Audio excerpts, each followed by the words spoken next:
So friends, कल VFS से आते वक्त काफ़ी लेट हो गया था हमें, तो मैं ज़्यादा इन्फॉर्मेशन दे नहीं पाया वीएफएस के बारे में। और काफ़ी मैं थक भी गया था, मैं और अंकित काफ़ी थक गए थे, फिर हमने आराम आराम किया। तो आज मैं प्रॉपर आपको इन्फॉर्मेशन देता हूँ, आपको लाइक क्या प्रोसेस करना है, कैसे अप्लीकेशन करना है, और कैसे अपॉइंटमेंट लेनी है, और कैसे जाके वहाँ पे सारा प्रोसेस करना है, मेनली वीज़ा के लिए। तो बेसिकली मैं ये कर रहा हूँ, मुझे यूक्रेन जाना है। जैसा कि आपको पता है, मैं यूक्रेन का स्टूडेंट हूँ, एमबीबीएस का थर्ड ईयर का।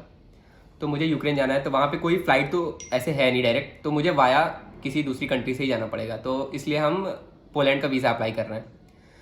तो इसके कुछ प्रोसेस हैं, वो मैं दिखा देता हूँ आपको। जैसे कि नॉर्मली आपको ये सफारी पे जाना है, और इस पे जाके आपको वी एफ एस टाइप करना है। वी एफ एस ग्लोबल की एक साइट खुल के आ जाएगी आपके सामने, और वहाँ पे जाके ये आई एम अप्लाइंग फ्रॉम, जहाँ से आप अप्लाई कर रहे हैं, मैं अप्लाई कर रहा हूँ इंडिया से, तो मैं इसमें इंडिया डालूँगा। और and I am going to Poland, तो इधर पोलैंड डालूँगा मैं। Then take me to the website, इस पर क्लिक करूँगा, और फिर ये कुछ ऐसा इंटरफेस खुल के आएगा आपके पास, जिसमें होगा apply for visa, book an appointment, find a centre and premium services. So basically आपको अपॉइंटमेंट बुक करनी है, तो आप बुक नाउ पे क्लिक करेंगे, एंड देन एक ऐसा इंटरफेस खुल के आएगा आपके सामने। अगेन आपको बुक नाउ पे क्लिक करना है। तो ये लोड हो रहा है। Okay, verify you are human, yes I am a human. Okay, ये पासवर्ड आपने बना रखा होगा, जो आपको एक आईडी बनानी पड़ेगी यहाँ पे। सो आफ्टर लॉगिन आपके पास कुछ ऐसा इंटरफेस खुल के आ जाएगा। इधर लेफ्ट हैंड साइड में आपको इधर दिखेगा schedule appointment, reschedule appointment, cancel appointment and email appointment letter. So आपको अभी अपॉइंटमेंट शेड्यूल करनी है, तो आप शेड्यूल अपॉइंटमेंट पे क्लिक करोगे जाके। देन उसके बाद verify you are human, okay. Then आपके पास ऐसा कुछ इंटरफेस आएगा, जिसमें सेलेक्ट सेंटर्स हैं। तो विजिटिंग कंट्री पोलैंड है हमारी, रेजिडेंस कंट्री इंडिया है, ओके। सेंटर, तो सेंटर यहाँ पे कुछ आपके पास इतने सारे सेंटर्स हैं। और आप यहाँ पे एक बात ज़रूर ध्यान रखिएगा, अगर आप यूपी से हैं तो आपके यूपी के ज्यूरिडिक्शंस में अहमदाबाद आता है, चंडीगढ़ आता है, चेन्नई नहीं आता है, हैदराबाद नहीं आता है, जयपुर आता है, कोलकाता आता है, मुंबई नहीं आता है, न्यू दिल्ली आता है। सो बेसिकली अगर आप यूपी से हैं तो आप अप्लाई कर सकते हैं न्यू दिल्ली में, कोलकाता में, जयपुर में, चंडीगढ़ में, बस इधर ही आप अप्लाई कर सकते हैं। अदर स्टेट में आप अप्लाई करोगे, जैसे अंकित ने हमारे अप्लाई किया था, मुंबई में अप्लाई किया था उसने, तो इन्होंने ऐसा कुछ कर भी नहीं रखा यहाँ पे कि अगर आप यूपी से तो आपका कैंसिल नहीं, वो एक्सेप्ट भी कर लेंगे। अंकित ने खुद की क्वेरी के लिए फ़ोन किया था उनके पास, तो उन्होंने बोला कि नहीं सर, आपका यूपी से हो आप, तो इधर से ये मुंबई आपके जुरिडिक्शन में नहीं आता है, तो आप इधर से नहीं कर सकते हो। तो ये थोड़ा सा इनका बैड पॉइंट है, तो उनको सही करना है। तो अंकित ने वो अपॉइंटमेंट कैंसिल की थी, और अभी हम यहाँ पे आपको जो भी सेलेक्ट करना है, जो भी सही लग रहा है वो आप सेलेक्ट कर सकते हो। चलिए, हमने लाइक कोलकाता सेलेक्ट कर लिया है। और यहाँ पे आपको ट्रांजिट करनी है, तो आपको इसमें कैटेगरी चुननी पड़ेगी सेनेगन अदर, क्योंकि आप कोई बिजनेस पर्पज से नहीं आ रहे हो, तो आप सेनेगन बिजनेस नहीं चुन सकते हो, ना कोई टूरिस्ट के पर्पज से जा रहे हो। आपको चुनना है इसमें सेनेगन अदर। सो आपने वो चूज़ कर लिया, देन आप कंटिन्यू करोगे। सो जैसे यहाँ पे अभी तो दिखा रहा है नो स्लॉट्स अवेलेबल, पर मेरे टाइम पे दिखाया था तो मैंने बुक कर लिया था 10 तारीख का। सो ये सब करने के बाद आपके पास एक लेटर आएगा, अपॉइंटमेंट लेटर, जैसा कि आप स्क्रीन पे देख सकते हैं, ऐसा लेटर आएगा आपके पास।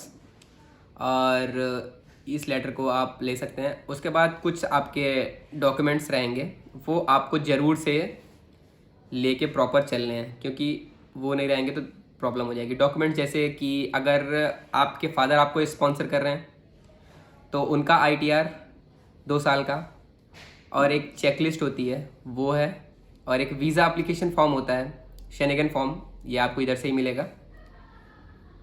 जैसा कि आप देख सकते हैं इधर, चलिए इधर तो नहीं है, मैं दिखा दूंगा, इधर डेस्कटॉप पे देख सकते हैं आप।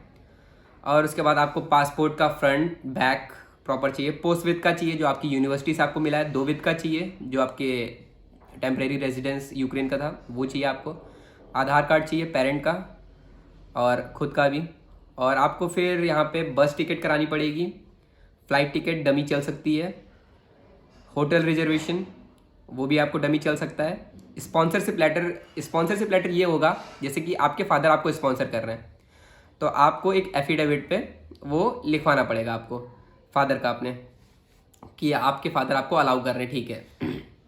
और उसके बाद आपका इनविटेशन लेटर जो आपकी यूनिवर्सिटी से आया था फर्स्ट ईयर से, लाइक आपके पास प्रूफ है ना कि आप जा रहे हो यूक्रेन, किस पर्पज़ से जा रहे हो, तो एडमिशन लेटर।